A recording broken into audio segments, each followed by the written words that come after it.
आज वाशी रेल्वे स्टेशनच्या इकडे होल्डिंग आहे प्रायमरवाल्यांची, ती जोरदार पावसाच्या हवेने वादळाने ती निखळून खाली पडलेली आहे. पण इथे सेफ्टी काहीच नाही आहे आणि इथे आम्ही आलेलो आहे. नशीब की आज वर्किंग डे नाही आहे, नाहीतर जशी घाटकोपरला दुर्घटना झालेली आहे तशी आज इथे कोणीतरी मृत्युमुखी पडून आपल्याला हे झालं असं.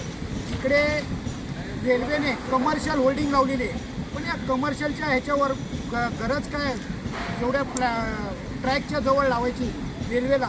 आज रेल्वेच्या दिशेने सुद्धा रेल्वेवर सुद्धा कोसळू शकते अशी होल्डिंग जवळ. आणि आता आमच्याबरोबर नीरज झा तुमच्या पोस्टिंग काय CCI कमर्शियल होल्डिंग. कमर्शियलवाले जे आहे त्यांनी पण परमिशन तुम्ही दिली आहे ना, परमिशन वरनं दिलेली आहे. यांना पण माहीत नाही की ती परमिशन प्रत्यक्ष क्षणी ते आलेले आहेत, बघितलेले पाणी.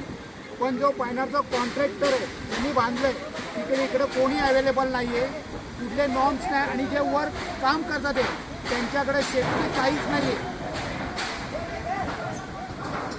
आणि अशा पद्धतीने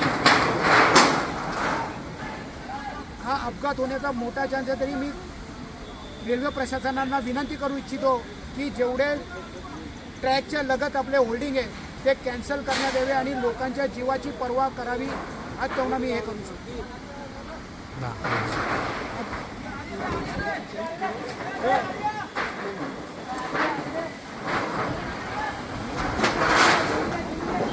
सर लेकिन आपका आंसर ये है कि आपका जिम्मेदार इंसान आप हो नहीं ना सर, इसमें जिम्मेदार इंसान इसमें है कौन? बताता डिटेल में बताता पूरा, कभी सब डिटेल में बताता. कभी 2 मिनट रुक तो जाइए ना, पहले बताता. बताइए सर, है मैं इंतजार में हूं. आप रुकिए पहले.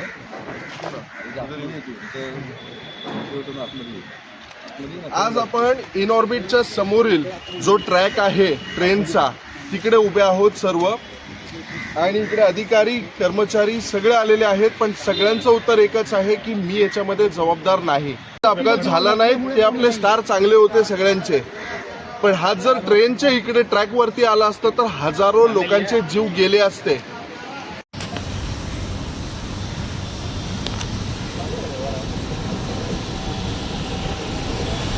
त्यांना खाली इथे का थांबलं. चलो